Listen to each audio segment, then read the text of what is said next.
Vamos lá, pessoal, vamos tentar agora de novo. Eu acabei aceitando outra pessoa que clicou aqui sem querer para participar da live, não era o caso, né?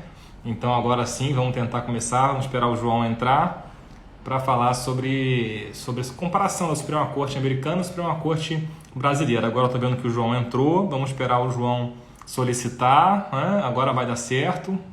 Cadê o João? Cadê o João? Foi a Cris aí que pediu. Não tem problema, não tem problema, Cris. Acontece nas melhores famílias. Agora já essas coisas de telefone, às vezes a gente clica no botão errado ali, dá um problemão, né? Mas aqui não foi problemão nenhum, aqui foi tranquilinho. E aí, João?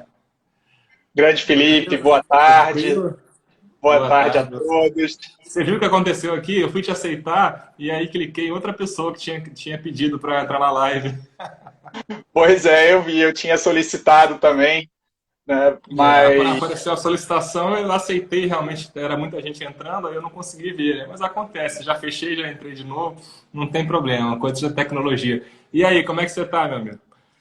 tudo em paz, parabéns pelo novo livro, né? Tive a oportunidade de ler em primeira mão, um livro excepcional, realmente, né? Um livro que vem em um momento muito oportuno, né? Um livro, né, realmente fantástico, recomendo a todos. E obrigado pelo convite, uma honra participar dessa série de lives, tantas pessoas, né, do universo trabalhista proeminentes e fico realmente lisonjeado com esse convite para compartilhar algumas ideias aqui hoje com você. E você está bem?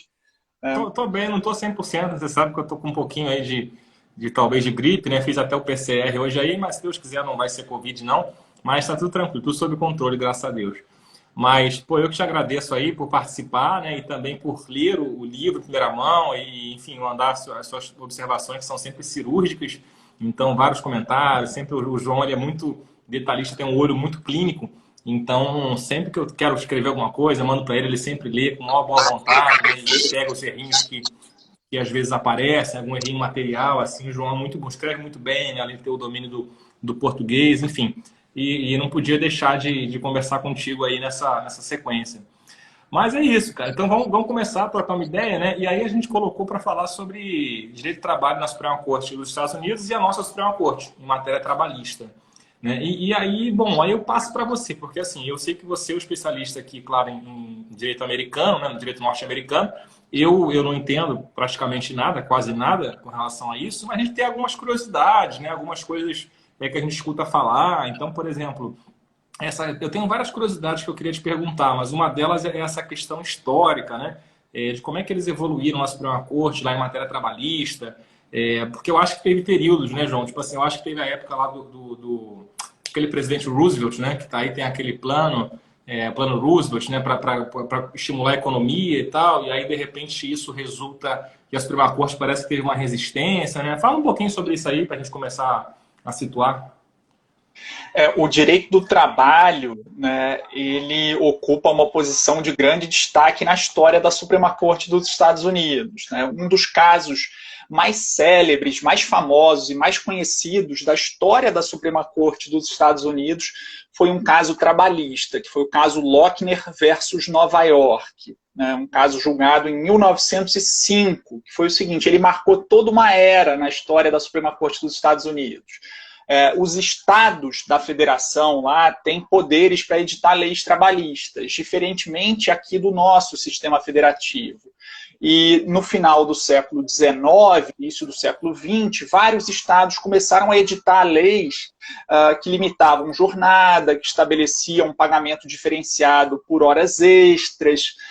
Alguns estados começaram a aprovar salários mínimos para mulheres e crianças. E uma lei do estado de Nova York, né, do final do século XIX, uma lei do estado de Nova York trazia uma limitação da jornada dos padeiros, trabalhadores, né, na indústria da panificação, e colocava que a jornada dos padeiros estaria limitada a 10 horas diárias e 60 horas semanais.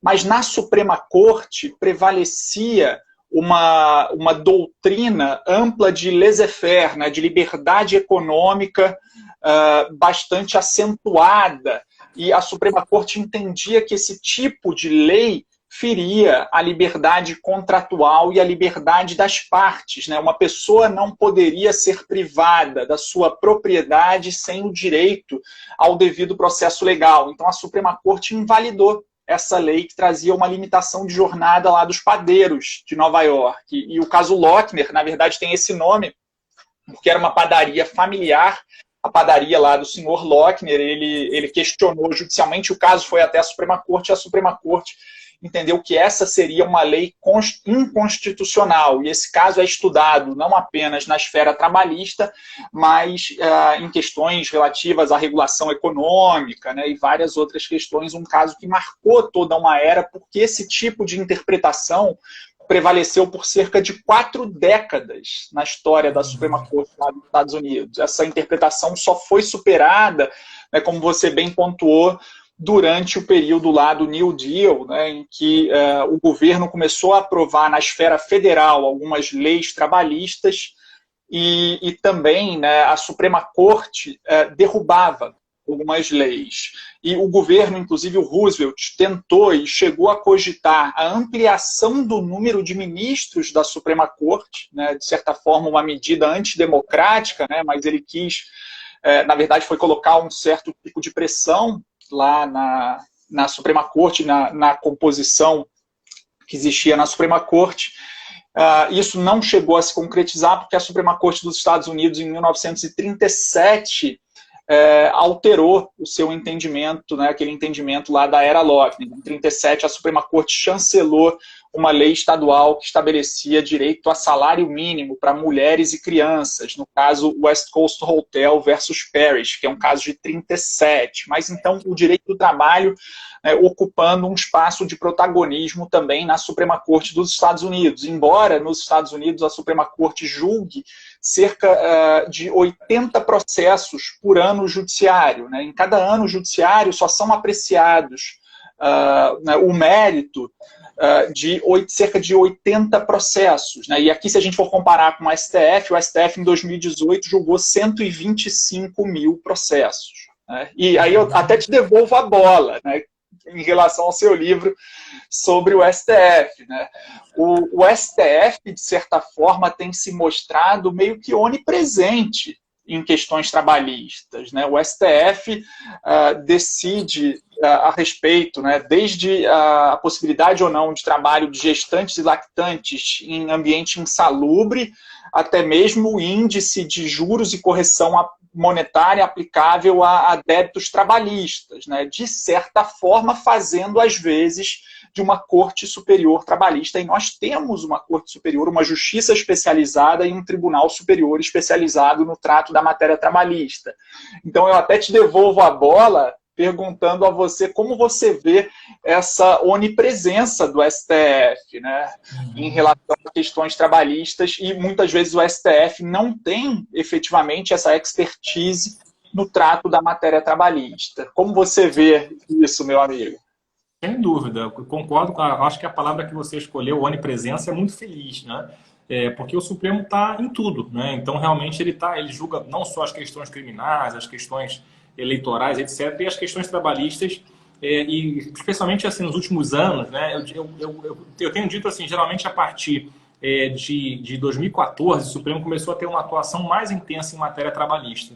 Então, assim, é claro que historicamente, se a gente pegar, o Supremo sempre julgou matéria trabalhista, a gente tem vários exemplos na história, a gente tem uma questão, por exemplo, importante, que foi a licença maternidade, né, quando saiu aquela emenda constitucional 20 de 98, 1998, e aí o Supremo, até a questão de discriminação contra a mulher, né, porque essa emenda constitucional, para quem não lembra, ela dava a entender, ela podia dar uma interpretação no sentido de que o salário maternidade ele teria um limite, né? E esse limite seria o limite do subsídio dos ministros do Supremo Tribunal Federal, né? E aí chegou no Supremo, o Supremo falou, não, isso aí vai acabar gerando uma discriminação contra a mulher, porque, por exemplo, né, se a mulher, se o empregador ele pagar a título de licença maternidade, de salário maternidade, melhor dizendo, se o empregador paga o que exceder do subsídio dos ministros do Supremo, né, isso vai gerar um desestímulo à contratação de mulheres, né? Então, até com argumentos econômicos aí, que nesse caso eu até concordo, eu acho que fazem sentido, né?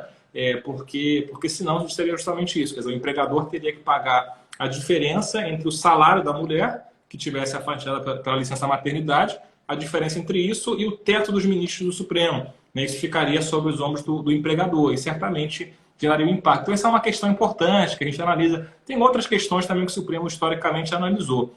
Mas isso fica muito intenso no Brasil, eu vejo a partir de 2014. Em 2014, com a decisão lá do Fundo de Garantia, da prescrição trintenária do Fundo de Garantia, em que a gente tinha a previsão legislativa, né, ali de prescrição de 30 anos, o Supremo, a meu ver, ele começa a ter uma espécie de ativismo, né, de ativismo judicial às avessas, né, o ativismo judicial às avessas, que é justamente simplesmente pegar o texto da lei e desconsiderar, enfim, até superar o texto da lei com interpretações talvez um pouco mais flexibilizantes, para quem gosta de usar essa palavra, ou liberais, ou enfim, né, pró-mercado, a gente pode colocar assim.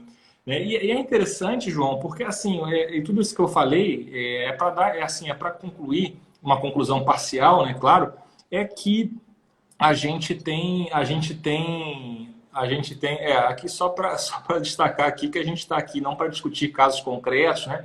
A gente está aqui só para discutir o direito em tese na condição de professores, tá? Mas enfim, só para lembrar isso que a gente tem esse protagonismo do Supremo em matéria trabalhista, especialmente a partir de 2014. Então, o Supremo tomando a dianteira em várias questões aí, né? E o Supremo até mesmo se antecipando à reforma trabalhista. Então, se a gente pegar, por exemplo, muita coisa que a reforma trouxe em 2017, vou dar o exemplo aqui da prevalência do negociado sobre o legislado, a questão também envolvendo a terceirização e atividade fim, tudo isso veio na lei posteriormente, o Supremo ele já antecipou, o Supremo trouxe antes, né? Então é como se o Supremo estivesse ele mesmo implantando uma espécie de reforma trabalhista pela cúpula, né? E é como você falou, e realmente é uma presença muito marcante do Supremo, e uma presença em geral que vem desconsiderando e vem revendo posicionamentos do Tribunal Superior do Trabalho. Então, posicionamentos que eram consolidados há muito tempo pelo TST, outros posicionamentos mais novos do TST também, enfim. Mas o Supremo ele vem revisitando sistematicamente e vem modificando o entendimento do TST, né? E isso é muito patente, isso é muito claro, né? E aí, é claro que isso nos leva a indagações, né? É claro que a análise que eu faço no livro, por exemplo, é uma análise jurídica. A gente analisa sobre o prisma jurídico, né? A questão de como tem sido a linha de pensamento, como eles têm decidido. Mas é claro que isso nos leva também à questão ideológica, né? Porque o discurso que a gente vê muito hoje em dia é de que haveria uma ideologização, quase não saiu, ideologização da justiça do trabalho, como se os juízes do trabalho fossem ideólogos, né? Tivessem essa coisa de ideologia política e criassem coisas que não estão na lei. Só que, na verdade, o que a gente nota é uma tendência exatamente contrária no Supremo, né? Talvez até um aspecto ideológico muito forte em muitos votos, né? E até, às vezes, assim, fazendo uma crítica talvez um pouco mais dura, mas até muitas vezes com um certo desconhecimento, né? Com um certo desconhecimento do que está sendo julgado ali. Então, eu não sei se vocês vão lembrar, se você lembra, você deve lembrar com certeza, João, mas assim, quando decidiram, sem falar nomes de ninguém aqui, claro, mas quando decidiram a questão lá do Fundo de Garantia em 2014, da prescrição, alguns nem sabiam que estava, mas 40%, não é 10%, o que significa isso? Ele não vai sacar. Então, assim, não sabiam nem sobre o que estavam decidindo. Então, assim, eu acho isso bem lamentável, assim, para uma Corte Suprema, né? Assim, um certo desconhecimento, um certo enviesamento ideológico, né? Enfim, e eu acho isso muito delicado. Eu não sei como é que é isso lá, essa questão ideológica nos Estados Unidos, na Suprema Corte, se você vê que isso é uma coisa presente lá, ou se os julgamentos lá são mais técnicos. Olha, primeiro ponto curioso, né? A Suprema Corte dos Estados Unidos tem sessões secretas. Os ministros se reúnem secretamente, de forma sigilosa, para deliberar sobre os casos. E a sistemática de votação é muito diferente aqui da nossa, do STF. Porque lá são 9 ministros, né, a composição diferente da composição aqui do nosso STF. Os 9 ministros se reúnem, eles, de certa forma, já debatem e, de antemão, sabem como que vai ser decidido determinado caso. E o Chief Justice, né, que é o presidente da Suprema Corte, ele ocupa esse cargo de forma vitalícia, né, não há mandatos periódicos de presidente da Suprema Corte. O presidente da Suprema Corte, então, designa um relator que vai redigir um voto pela corte, o voto majoritário, e designa também um eventual ministro para redigir o voto dissidente. E os outros aderem a esses votos majoritário e ao voto dissidente, podendo, se quiserem, podendo apresentar o que eles chamam de votos convergentes, em que eles apenas vão declinar algumas razões em apartado, né, para acompanhar um voto majoritário ou acompanhar um voto dissidente, né? O voto convergente pode ser tanto acompanhando o majoritário quanto o dissidente. Uma lógica bastante diferente da nossa. E você tocou num ponto interessante até para uma análise comparativa, essa questão do perfil ideológico dos ministros. Porque lá, de forma muito clara e muito transparente, se fala, né, a respeito do perfil ideológico dos ministros. E os ministros da Suprema Corte são indicados pelo presidente da República mediante sabatina do Senado. E existem dois partidos majoritários no cenário político estadunidense, né, o Partido Democrata e o Partido Republicano. E durante longos anos, na Suprema Corte, desde o Nixon, né, há uma maioria republicana, há uma maioria indicada por presidentes republicanos. Mas o que aconteceu lá, né, foi o seguinte: em 2016, havia uma maioria republicana no início de 2016 de 5 ministros indicados por presidentes republicanos e 4 ministros indicados por presidentes democratas. E em fevereiro de 2016 faleceu o ministro Antonin Scalia, em fevereiro de 2016. E aquele era um ano de eleição. Era o último ano de mandato do Obama. O Obama tinha mais 11 meses de mandato, né, até o final de janeiro de 2017. Mas o Senado, que é responsável pelas sabatinas dos ministros, o Senado tinha maioria republicana. E a maioria republicana no Senado entendeu e decidiu que não iria apreciar qualquer que fosse o nome indicado pelo Obama. Esse nome, essa pessoa não seria sequer sabatinada, muito menos aprovada, porque houve a utilização de um argumento de que aquele seria um ano de eleições e que deveria ser aguardado. Vou até aqui a campanha, eu acho que é o nosso amigo Pedrinho. Agora eu não sei se eu abro. Eu vou abrir aqui então. Vai falando aí que eu vou abrir aqui, peraí. Então, eu vou seguir aqui, né, explicando a respeito. Nossa, que vista linda aí do nosso Rio de Janeiro. Mas em 2016, então, houve lá essa questão do falecimento do Scalia e seria uma oportunidade para que os democratas recuperassem o controle ali da Suprema Corte dos Estados Unidos. Bacana de fazer live é isso. Pois é. Quem sabe faz ao vivo, né? Como diria o Faustão. Eu estava, então, explicando a sucessão do ministro Scalia. O Obama tinha mais 11 meses de mandato, mas não deixaram o Obama indicar o sucessor do Scalia, e com isso os democratas não conseguiram recuperar o controle lá da Suprema Corte, o que alteraria, com certeza, o julgamento de várias questões trabalhistas, porque muita coisa vinha sendo decidida por 5-4. Então, né, como os republicanos tinham controle do Senado, houve, né, a espera até o resultado das eleições, foi eleito Donald Trump, e o Trump, então, indicou um ministro ultraconservador para essa vaga.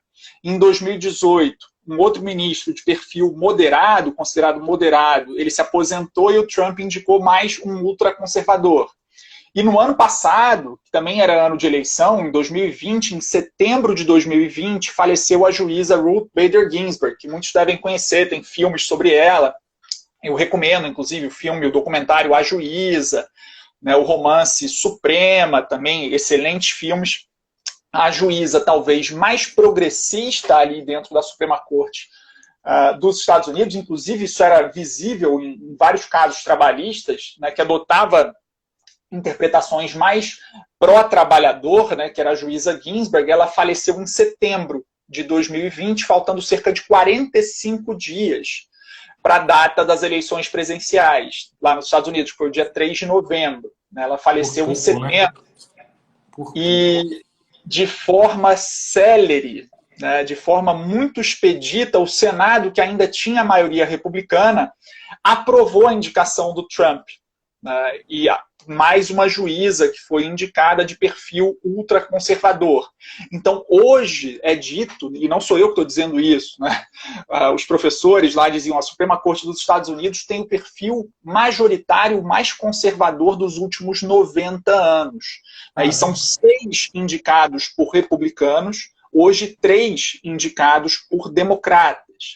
O que, de certa forma, mostra, inclusive, uma possível tensão aí nos próximos meses e anos, porque o Joe Biden está com uma agenda trabalhista bastante propositiva e bastante progressista, mas, ao mesmo tempo, é bem provável que ele encontre dificuldades na Suprema Corte pelo fato de a Suprema Corte ter essa composição ultraconservadora, majoritária, consolidada, né? Então, é bem interessante isso. Mas se nós formos fazer um paralelo, e eu gostaria de te ouvir também sobre isso, paralelo, né, em relação ao perfil ideológico dos ministros da Suprema Corte com os nossos ministros aqui do STF, é curioso, porque eu diria, por exemplo, eu teria interesse em ouvir, você acabou se debruçando aí sobre vários julgados trabalhistas do STF recentes. Se a gente for comparar, por exemplo, ministros como Roberto Barroso, o ministro Luiz Fux, o ministro Alexandre de Moraes, em questões trabalhistas que envolvem direitos de grupos minoritários, né, por exemplo, comunidade LGBTQ, por exemplo, discriminação no emprego em face de determinados grupos, proteção da maternidade, né? Esses ministros que eu citei, Fux, o Barroso e o Alexandre de Moraes, por exemplo, eu poderia dizer que eles têm um perfil bastante progressista, seriam praticamente uma Ginsburg, lá da Suprema Corte dos Estados Unidos.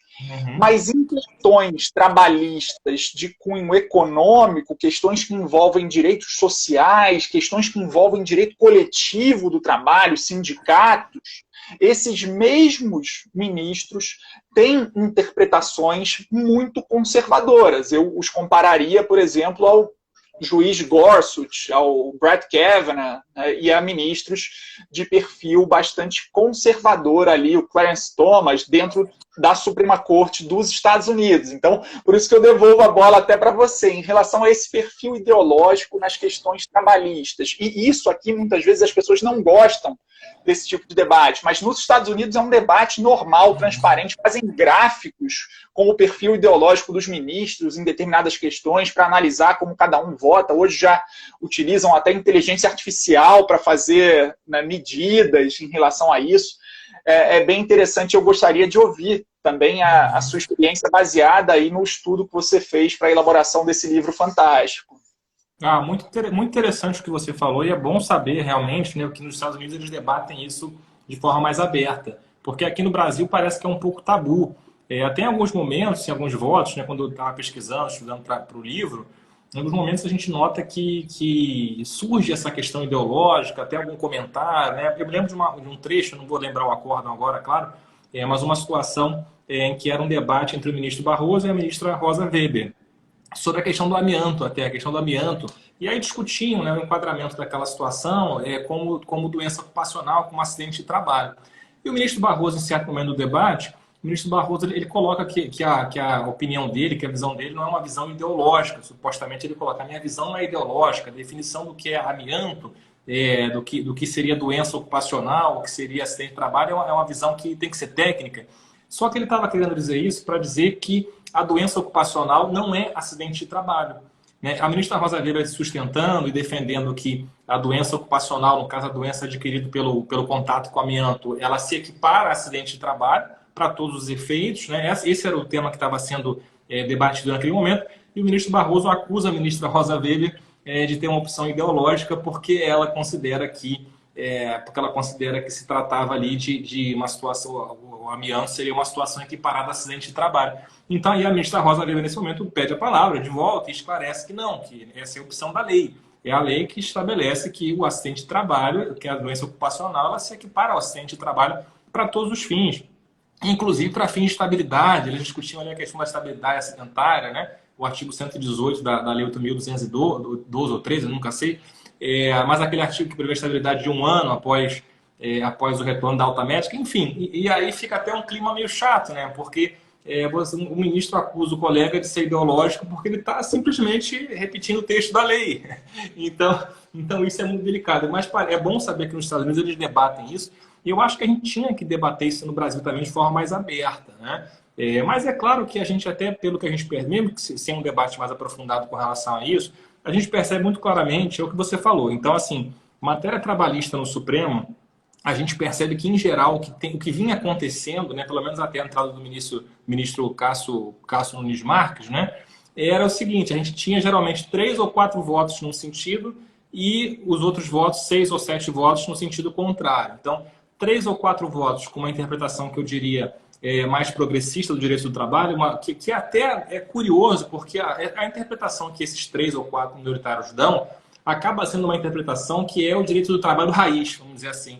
É o direito do trabalho raiz, que são os princípios do direito do trabalho, é aquela ideia da terceirização, por exemplo, que não pode ser de forma livre e restrita, em atividade fim, por exemplo, a questão dos limites da negociação coletiva, tudo isso aí, se a gente pensar, o direito do trabalho, tradicionalmente, ele sempre teve essas ideias, né? E esses ministros, então, que eu posso chamar de progressistas, na verdade, eles estão querendo apenas conservar aquele núcleo essencial do direito do trabalho ali. Né? E quais ministros são esses? Seriam o ministro Lewandowski, Fachin, Rosa Weber, né? Exatamente, são esses 3. E o ministro Marco Aurélio, eventualmente, ele oscilava de posição. Então, assim, em alguns temas o Marco Aurélio ele votava com essa corrente minoritária, em outros temas ele votava com a majoritária, né? Mas os 3 são certos: Rosa Weber, Fachin e Lewandowski, sempre com posicionamentos, né, pró-direito do trabalho, digamos assim, né? E os demais, assim, com posições bem, digamos, flexibilizantes ou liberalizantes. E até curioso, né? E você falou muito bem, porque quando a gente pensa aqui no Brasil, a palavra conservador, né? Então, no Brasil, a gente tem um uso meio diferente do uso lá dos Estados Unidos, me parece. Porque no Brasil, por exemplo, a gente vai chamar o cara de conservador, ele é liberal, né? Ele é liberal na economia, conservador nos costumes. E aí ele seria o liberal. Só que nos Estados Unidos, quando você fala liberal, lá é o cara que é mais de esquerda, né? Então, nos Estados Unidos, o liberal lá é o cara que é progressista. Né? Então, é o que você falou. Eu acho que esses ministros da corrente majoritária do Supremo em matéria trabalhista, né? Ministro Barroso, ministro Fux, Alexandre de Moraes, o próprio ministro Toffoli, Gilmar Mendes, todos eles, né? Ministra Carmen Lúcia, todos eles vão numa linha em geral, né? Isso fica bem nítido, né? Uns mais, outros menos, mas eles vão numa linha realmente muito liberal, eu diria, no sentido brasileiro, né? Então, muito progressista em matéria de direitos humanos, direitos fundamentais, liberdade de expressão, etc. Mas em matéria de direitos sociais, eles vão numa linha que no Brasil a gente pode dizer que seria uma linha conservadora, né? Que é uma linha, digamos, contra o direito do trabalho, vou colocar assim, né? Contra, pelo menos, aquela ideia tradicional do direito do trabalho.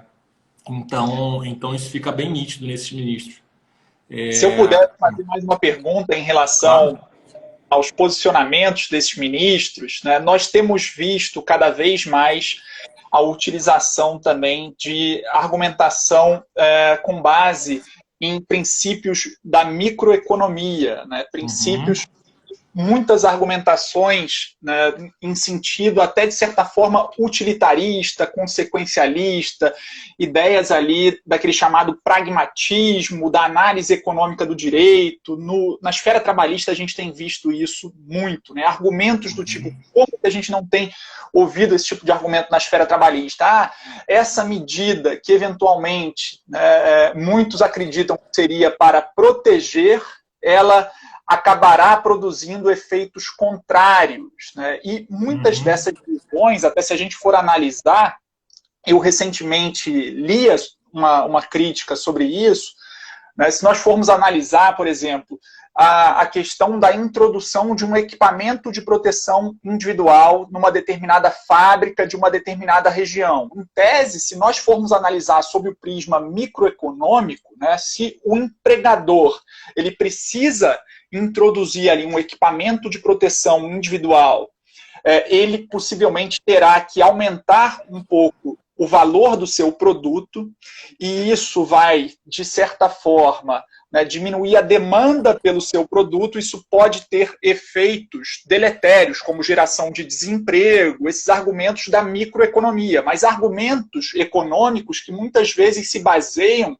em modelos de competitividade perfeita também. A gente sabe que, na realidade, muitas vezes nós temos monopólios, oligopólios, né, monopsônios. Então, uma análise microeconômica que é feita de acordo com a CNTP. E a gente tem visto muito essa utilização de argumentos econômicos em causas submetidas ao STF e ao direito do trabalho também. Então, inclusive, a respeito da citação que você fez do ministro Barroso, eu me lembrei também de uma citação bastante interessante dele, que acabou tendo vários efeitos e foi parar, inclusive, nos principais documentos lá da reforma trabalhista na Câmara e no Senado. Em 2017, numa entrevista, num congresso, na verdade, no Reino Unido, o ministro Barroso afirmou o seguinte: nós, na vida, temos que trabalhar com fatos e não com escolhas ideológicas prévias. O Brasil, com 2% da população... Na verdade, o Brasil tem 98% das reclamações trabalhistas do mundo. Foi essa a afirmação do ministro Barroso, né? Nós, na vida, temos que trabalhar com fatos e não com escolhas ideológicas prévias. E eu fui tentar estudar e verificar de onde saíram esses fatos, né? Mas foi uma afirmação sem maior base empírico-científica. O gabinete do ministro, inclusive, foi questionado, né? O jornalista Ricardo Marquesan, até do UOL, foi atrás dessa questão, e o gabinete do ministro Barroso justificou que ele teria lido essa informação numa publicação da revista Brasil, que é uma revista da FEComércio, que havia feito uma entrevista com o empresário Flávio Rocha, um empresário da rede de lojas Riachuelo. Então, o ministro Barroso, na verdade, se inspirou numa entrevista do empresário Flávio Rocha para fazer essa afirmação. E eu fui conferir a entrevista do Flávio Rocha, e o Flávio Rocha disse: o Brasil, com 2% da população mundial, tem mais ações trabalhistas do que os restantes 98% da população que vive em todas as outras partes do globo, né? Foi essa afirmação, mas um telefone sem fio, isso foi parar nos relatórios da reforma trabalhista e virou o mito do Brasil campeão mundial de ações trabalhistas tão reproduzido. Mas argumentos, muitas vezes, do senso comum, ou argumentos também de cunho economicista, consequencialista, utilitarista, que vêm sendo adotadas em casos trabalhistas, né? Na ADI, lá sobre as questões que envolvem cobrança de despesas processuais de beneficiários de gratuidade de justiça, né, que está com voto de vista já há bastante tempo. Aliás, outra questão que não existe na Suprema Corte dos Estados Unidos, não existe essa possibilidade de pedido de vista, e aí o ministro fica anos com isso aí, não existe lá. Mas isso é uma praxe aqui, e nós vimos argumentos também desse tipo. Vimos argumentos em sessões do STF até do tipo, né, não, eu tenho um caso na família em que a minha sobrinha foi dispensada de um banco, e aí tantos advogados ligaram para ela, né, esses argumentos também da questão da litigiosidade excessiva, e argumentos, então, com essa pegada, né? E eu tenho interesse em ouvir a sua experiência, né, a respeito do livro, da pesquisa que você fez para o livro, em relação à utilização desse tipo de argumentos também. A sua pergunta é muito boa, suas colocações também, né? Assim, o que me incomoda mais não é o uso em si dos argumentos econômicos, dessa teoria microeconômica, como você falou, né? O que me incomoda mais é a incoerência que a gente percebe. Por que eu digo isso? Porque, por exemplo, você tocou num ponto importantíssimo, esse ponto da suposta litigiosidade excessiva, né? Como se o Brasil tivesse um excesso de processos trabalhistas, porque os trabalhadores são bandidos e os seus advogados também, e os trabalhadores são advogados, eles só querem se dar bem às custas dos outros e por isso eles ajuizam ações temerárias. Então, esse tipo de argumentação ele ficou muito forte no Brasil, no senso coletivo, né? Foi muito repetido. Né? E a gente vê, né, autoridades falando algumas colocações assim, autoridades dos três poderes da República, vamos colocar assim de forma impessoal, né? E a gente vê esse tipo de colocação. E isso me incomoda muito porque a gente percebe, né, quando a gente vê a decisão, para traçar um paralelo, a decisão que você até já mencionou, da Selic, né, que é a correção monetária, os juros de mora no processo do trabalho. A gente tinha a correção, a gente tinha uma lei, a Lei 8177, que previa lá juros de 1% ao mês. Previsão legislativa, era a lei que previa aquilo, não foi inventado pelo TST, não foi criado pela Justiça do Trabalho, ninguém inventou isso, era o texto da lei, vigente há mais de 30 anos. Nunca se discutiu a constitucionalidade dessa lei.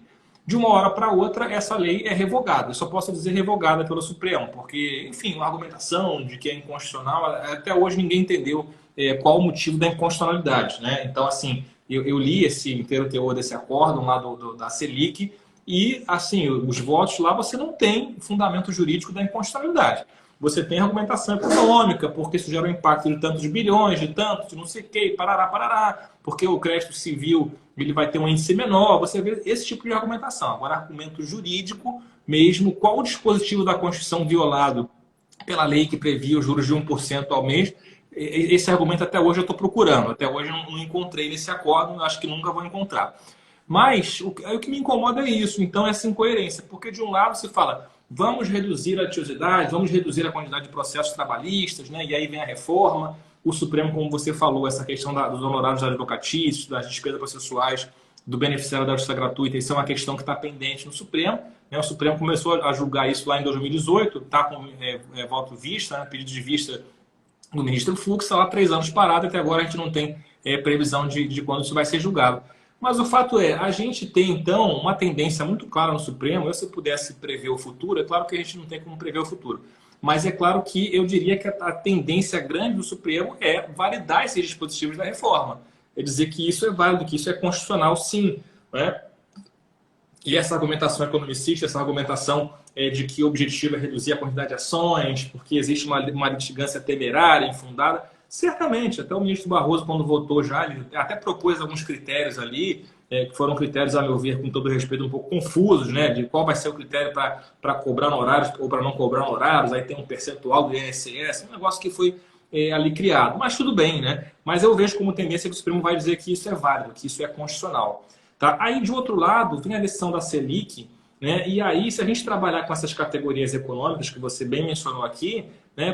Para manter a coerência, seria o que? Olha, se o nosso objetivo, então, é racionalizar o judiciário, é reduzir a litigiosidade, vamos, então, manter, ou até, quem sabe, aprimorar e até reforçar essa questão dos juros de mora e da correção monetária. Né? Ou seja, vamos fazer com que seja desinteressante para o devedor que ele fique inadimplente. Vamos fazer com que estimular que ele faça o pagamento. Por quê? Porque quanto mais demora, é pior para ele.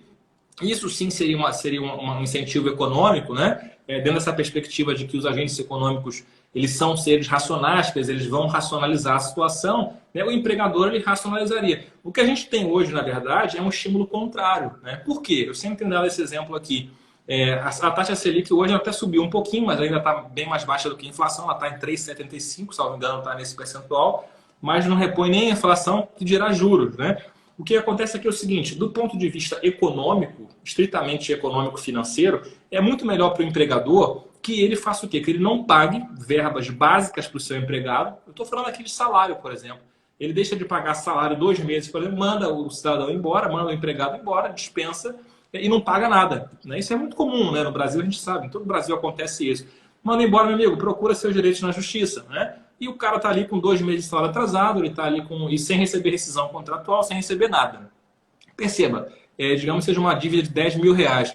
Para o empregador que seja racional do ponto de vista econômico, né, de acordo com a teoria econômica, o que é melhor para ele fazer hoje em dia? É melhor ele pagar esse trabalhador? Não. É melhor ele pegar esse dinheiro e aplicar no mercado financeiro. Tá? Eu não digo aplicar em aplicação de risco, não. Ele pode colocar, vocês podem, depois de entrar no Google aí, colocar Tesouro Direto, minha aplicação conservadora. O Tesouro Direto hoje está dando aí 8%, alguma coisa então de 8% ao ano. Ou seja, é muito melhor para esse devedor, né, ele fazer o quê? Ele aplicar esse dinheiro no mercado, ganhar 8% por ano e pagar 2%, 3% como ele está pagando de juros. Ele tem uma diferença aí de 5% ao ano só de juros em cima desse dinheiro. Então, assim, é mais fácil ele aplicar, volto a dizer, e não pagar. E mais, né, é mais fácil, então é melhor para ele, do ponto de vista econômico, que ele deixe rolar a dívida o máximo que ele puder. Se ele puder fazer com que a dívida se arraste aí por 15 anos, judicialmente, ótimo. Se puder ser 20 anos, melhor ainda. Né? Porque quanto mais tempo passa, mais dinheiro ele está ganhando em cima daquela situação. Então, é claro que eu falei isso tudo por quê? Porque isso mostra uma incoerência. Né? Então, na verdade, o objetivo não é um objetivo de racionalizar a justiça, não é um objetivo de tentar trazer efetividade, tentar trazer lisura. Não, o objetivo simplesmente parece que é um objetivo muito econômico, muito ideológico que está por trás disso tudo. Né? É bom a gente discutir isso, né? Porque assim, você falou dos Estados Unidos e lá parece que a coisa é mais aberta. Porque aqui no Brasil parece que fica muito às vezes fica uma coisa meio velada, né? E algumas vezes até fica aberta, tá? Em algumas situações fica muito claro, assim, eu me lembro de vários trechos de votos dos ministros Gilmar Mendes, do ministro Barroso, assim, entre outros ali, que expressamente eles mencionam isso, né? Que existe um excesso da Justiça do Trabalho, né? O ministro Barroso ele tem vários trechos assim, né? Que a gente não quer os excessos da Justiça do Trabalho. É uma visão que, com o máximo respeito, mas parece uma visão preconceituosa, né? Uma visão que já tem uma visão prévia com relação àquilo dali enfim, os argumentos eles vão ser buscados para poder sustentar uma coisa que já foi decidida antes ali. Essa impressão que eu acabo tendo, né? Não sei o que você acha. E, de certa forma, né, não sei se você concorda, mas aponta-se o dedo, muitas vezes, para a Justiça do Trabalho, né, sendo a Justiça do Trabalho rotulada como supostamente ideológica, mas sem que, né, muitas vezes, quem aponta o dedo e fala que a Justiça do Trabalho é ideológica, adota um perfil ideológico, não consegue reconhecer a sua própria ideologia. Exato. Nas suas visões, e muitas vezes são debates de teses jurídicas, né, teses jurídicas que podem ser neutros, né? Sem falar do Supremo especificamente, muitas vezes o acusador, digamos assim, ele se acha neutro. Eu sou neutro, só que na verdade ele não percebe que ele é o mais ideológico de todos. A minha avó dizia uma coisa, João, que era o seguinte: quando você aponta o dedo para uma pessoa, tem 3 dedos que voltam para você, né? Então eu acho que a gente tem que lembrar disso, isso é importante. Mas isso, de certa forma, por lá, é algo mais transparente, mais aberto, e muitas questões são decididas eram decididas com base no 5-4 e agora serão certamente decididas com base no 6-3, né? Eu vou dar um exemplo de um caso lá da Suprema Corte dos Estados Unidos, foi o caso Epic Systems, né? Epic é uma empresa que mantém registros de pacientes em hospitais. Cerca de 2 ou 3% dos pacientes em hospitais no mundo inteiro têm os seus registros lá nos hospitais mantidos em sistemas dessa empresa, Epic Systems. E o que essa empresa fez lá nos Estados Unidos? Lá é muito caro litigar individualmente, né? A litigância judicial é muito cara, né? Mas existem vários canais de acesso à justiça em matéria trabalhista nas esferas administrativas, tanto dos estados quanto na esfera federal também. E essa empresa Epic Systems, o que ela começou a fazer? Ela começou a colocar cláusulas compromissórias prevendo a utilização obrigatória de arbitragem individual para a resolução de todos os conflitos. E esse caso chegou até a Suprema Corte, um empregado propôs uma ação, uma class action, representando um grupo numeroso de alguns milhares de empregados, e essa ação chegou até a Suprema Corte, ela foi decidida em 2018, e por 5-4 em 2018, a Suprema Corte entendeu que aquelas cláusulas compromissórias eram válidas, né? E elas seriam cláusulas que importavam numa renúncia ao direito de ajuizar demandas, né, com a representação coletiva típica das class actions. Foi uma decisão por 5-4, uma decisão de 2018. Se o Obama, por exemplo, tivesse conseguido fazer o sucessor ali do ministro Antonin Scalia, né, que eu mencionei no início, que faleceu lá em 2016, possivelmente o resultado teria sido outro, né? E essa questão do 5-4 lá, muitas vezes isso fica claro em muitas decisões, e isso é bastante transparente, essa análise do perfil ideológico dos ministros. E em relação a tudo isso que você pontuou, né, a respeito desses argumentos utilizados sobre a litigância, a suposta litigiosidade excessiva, e certamente os nossos números absolutos são bastante altos, né? Mas a dúvida justamente será que essa litigiosidade excessiva, em tese, que temos aqui, ela é causada única e exclusivamente pelo ajuizamento de ações, né, tidas como e rotuladas como temerárias, né, com pedidos infundados, ou essa litigiosidade excessiva também se dá por razões econômicas, né, como você bem pontuou, no sentido de que para muitas empresas é vantajoso também deixar para que isso seja resolvido no judiciário. E o que eu sinto, de certa forma, aqui é uma desproporção em relação ao investimento em fiscalização do trabalho, né? Nós precisaríamos prestigiar a fiscalização do trabalho para que durante as relações de emprego houvesse maior efetividade das normas trabalhistas, em vez de privilegiarmos apenas a resolução com a efetividade de muitas normas trabalhistas, né, sendo conquistada somente depois de uma relação de emprego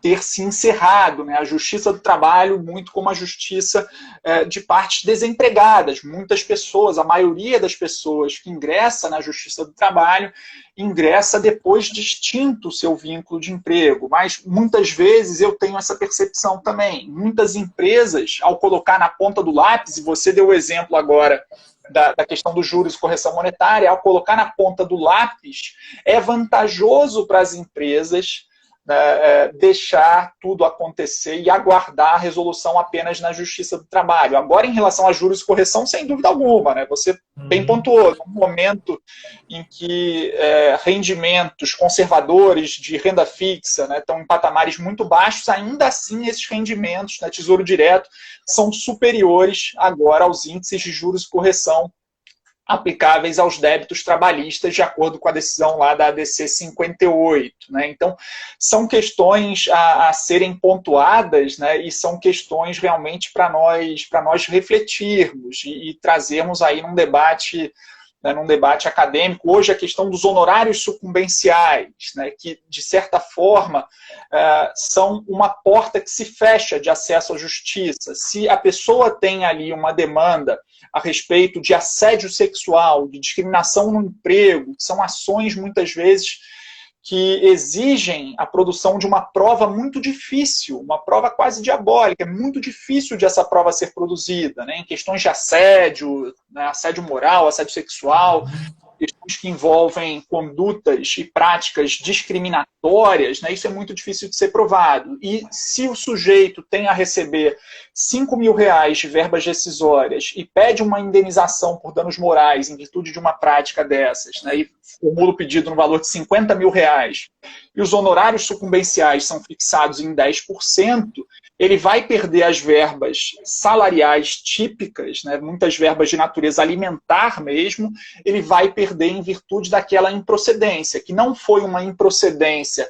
por falta, né, por uma suposta litigância temerária, por um pedido infundado, mas sim uma improcedência por ausência de provas. Né? Então, isso tudo acaba sendo, né, acaba que os honorários advocatícios sucumbenciais, eles têm um poder também de inibir a formulação de várias demandas legítimas, né, de várias demandas. E esse tipo de pedido, então, que já chega tão pouco à Justiça do Trabalho, né, são coisas muitas vezes, em termos coloquiais, jogadas para debaixo do tapete, né, esses pedidos, então, se tornam ainda mais difíceis de chegarem à Justiça do Trabalho. Então, são pontos para nós refletirmos, né, e por isso as suas ponderações realmente foram bastante interessantes. Um ponto interessante também em relação à Suprema Corte dos Estados Unidos é que lá não há aposentadoria compulsória dos juízes. Então, a juíza Ginsburg, que eu mencionei no início, que faleceu no ano passado,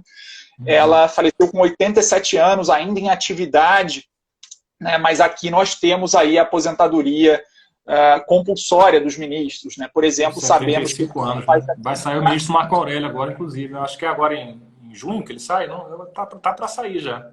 Agora em meados do ano, né? Não sei, não me lembro o mês exato. O ministro Celso de Mello também, todos sabiam já de que seria, né, substituído.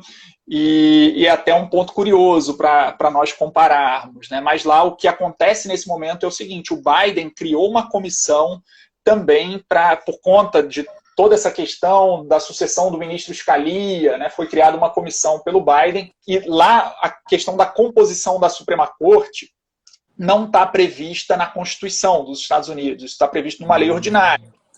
Então, em tese, é mais fácil de o parlamento alterar essa composição da Suprema Corte. Isso e o Biden, dar uma confusão danada, hein? Se ele mudar a composição, imagina, hein?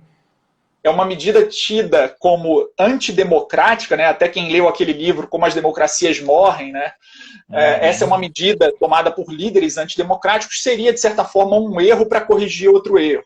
Né? Mas eu acredito que seja muito difícil, numa sociedade com um sistema democrático bastante consolidado, como é a sociedade lá estadunidense, eu acho muito difícil, né, que isso vá adiante. Mas o Biden efetivamente constituiu essa comissão para analisar uma eventual recomposição e reformulação do número de ministros da Suprema Corte. A meu ver, mais para colocar pressão, né, em relação à Corte dos Estados Unidos, porque o Biden, como eu disse, em várias questões sociais tem uma agenda bastante propositiva e a Suprema Corte tem essa composição ultraconservadora, né? Então eu já dei aqui um prognóstico e falei um pouquinho sobre perspectivas futuras, sei que a gente está se encaminhando aí para o final, então eu te indago também o que esperar do STF em relação à matéria trabalhista que ainda está por ser julgada, né? Temos várias causas aí envolvendo a reforma trabalhista ainda pendentes de julgamento, né? O que esperar aí, as cenas dos próximos capítulos? As cenas dos próximos capítulos são bastante previsíveis, né? Então, assim, a partir desse histórico recente, e ainda mais tende a intensificar ainda com os 2 novos ministros que estão entrando, né? Quer dizer, um a gente já viu que entrou e o próximo que a gente não sabe quem vai ser, mas provavelmente vai ser com uma tendência também para compor essa corrente majoritária. Então, se eu falei que antes a gente estava numa tendência no Supremo, às vezes de 7-4 ou de 8-3 de acordo com o tema, agora me parece que vai ser sempre 8-3, né? Então, na verdade, a tendência vai ser essa. O que eu vejo no Supremo é o seguinte, uma tendência proteção ao trabalho da mulher e maternidade. Com relação a isso, o Supremo tem sido protetivo ainda. Agora, fora isso, em matéria trabalhista, tudo que está passando de reforma, e até mesmo antes das reformas acontecerem no plano legislativo, o Supremo ele tem atuado, portanto, para flexibilizar, como eles gostam de usar o mercado de trabalho, para isso tudo. Então, claramente, a tendência aí eu vejo como, por exemplo, validar a cobrança de honorários advocatícios, do beneficiário da justiça gratuita, honorários periciais, a questão da jornada 12 por 36, enfim, todos os temas aí que o Supremo está para decidir, temas constitucionais trabalhistas, a tendência clara vai ser a tendência de validação do que está na lei, né? Enfim, e de constitucionalidade disso. Eu acho muito difícil. Se for contrário, realmente vai ser uma surpresa. Tá? Mas é isso. João, quero te agradecer muito, então. A gente ia conversar meia hora aqui, mas o papo é tão bom que vai rolando. Se deixar, a gente ficava aqui 2 horas, né? Eu vou entrar agora 4 horas com a Carolina Hirata também, então por isso que eu tenho que cortar, senão até ficava conversando contigo mais aí.